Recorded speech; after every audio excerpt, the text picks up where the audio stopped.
we got season 2, Girls5eva. Why should people be sure to tune in to this? Who wants to start off with that one? It's so fun.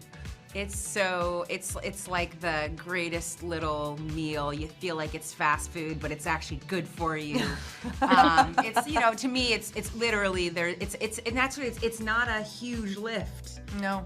It's 4 hours of actually. It doesn't even. We're not even dropping it all at one time. Yeah. This time. So you have an hour and a half of your life. Yeah. To give to us on May 5th. On May 5th, and it's an hour and a half that will keep. It's a gift that'll keep on giving you because it's just so well written, such a fun world to live in. It's so bizarre and surprising, and there's so much heart.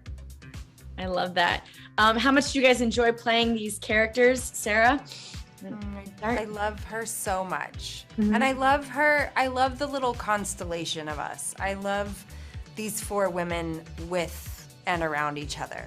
Mm-hmm. But I have really fallen in love with Dawn. I think we're very similar in a lot of ways. We're neurotic in similar ways. We're kind of messy. We kind of stick our foot in our mouth without meaning to. We're overly honest sometimes in a way that's like, could you just grow a little bit of a poker face once in a while? Like there's not a lot of grace about that in a way that I sort of love and relate to. Okay. But I think our alchemy is really unique and really special, and it happens off screen too. So I think that's part of what people are tuning in to see, is how much we actually genuinely are gaga over each other. Yeah, the chemistry's real. Yeah. Any fun moments from behind the scenes or wild stories or times where you couldn't stop laughing, during takes? I would imagine with this crew that probably happened. Yeah, I think our favorite moments are probably when we're performing. We get these opportunities to get, all dressed up together, and we're either on some great theater stage, or we're in a mall, a deserted mall, or we're on a rooftop.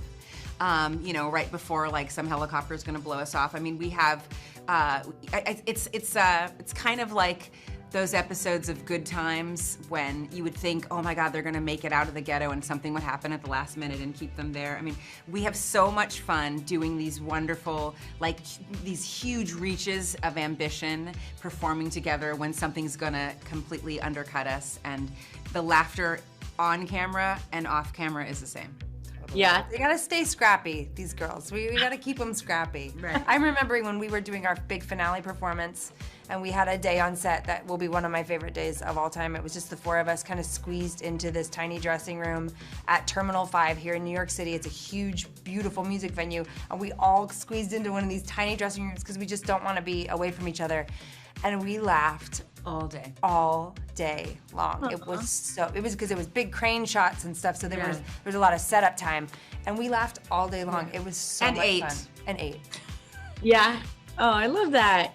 Were you ladies inspired by any girl bands like for this role, like Spice Girls or Destiny's Child or Fifth Harmony? Anyone that you were kind of trying to pull from for this? I remember, in the '90s, or maybe it was a little later than that. I remember like singing backup at some award show, and Destiny's Child was still like a bit, they were still together, and they came in behind me. They were sitting in a sound check, and they were talking to each other behind me, just like the flurry of the energy of being like, with your best friends, in a new city. It was Los Angeles, and I remember listening to them. There were a few rows behind me, and I'm totally eavesdropping and thinking, wow, like how fun must that be to just be on a whirlwind tour like this, singing and dancing and making music with your best friends.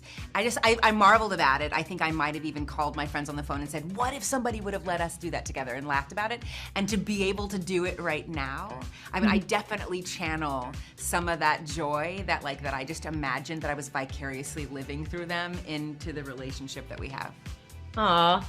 This band that you guys are in and on the show, you're this one-hit wonder. You're making this comeback. Do you guys have a favorite one-hit wonder band or performer that comes to mind? Oh gosh, who's one hit?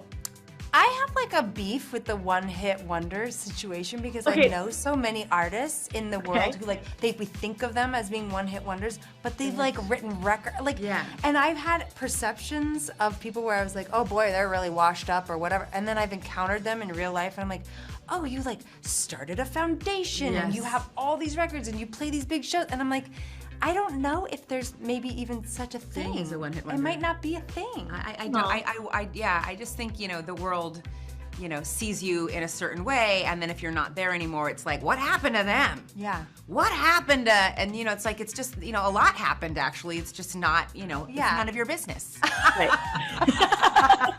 Shut up, won't you? Shut up, Yeah. You know, they decided to have a personal life. These are very, very good points. Very good points. How much did you guys work with like dance choreographers for the different like routines and stuff we see on the show? We have the best choreographers in the world. We have James and Sarah. James, she was with us since season 1. Yeah. And Sarah came this season and popped in and out. And can I tell you, these people are saints. 1000%. It takes a tremendous amount of patience and grace to work with 4 women who don't do choreography together all the time. And to just keep smiling at us and keep telling us that we're doing a great job. Yeah. So much fun, and it's like, you know, the dancing is that feels like candy for us. And it can be stressful because it's not really any of our first language, but it's also so fun. Like I love when we get to have a little dance number. And then I look back and I was like, boy, I thought that looked a lot better than it did. Sarah wrote this song, Bend, Why Don't We Bend So We Don't Break? And we were just playing around singing it together. And one of our favorite parts of doing it together is remembering the choreography. Why don't we bend so we don't break? Why don't we lean on each other to carry the weight? I mean, like, it's like, it just feels so good. To sing and dance together. So we're really grateful for them. I love that. Well, it sounds like you guys are having fun at work, which is the way it should be. And also I wanted to ask you about, there's so many great guest stars this season. Can you talk a little bit about them too? Oh gosh, you know, first of all, we shoot in New York City. So we have this incredible pool of embarrassment of riches. Embarrassment of riches. And truly, they you know, Tina and Jeff, I mean, and Meredith, they're always looking. They're just super aware of people around, so they've done a really good job to bring in some amazing people. One person I loved working with was Mario Cantone this season. He's just a friend anyway, and he's so good. And I got to spend 2 days just laughing with him. So we kind of fall in love with each other, and we get to really celebrate some actors that we don't get to work with.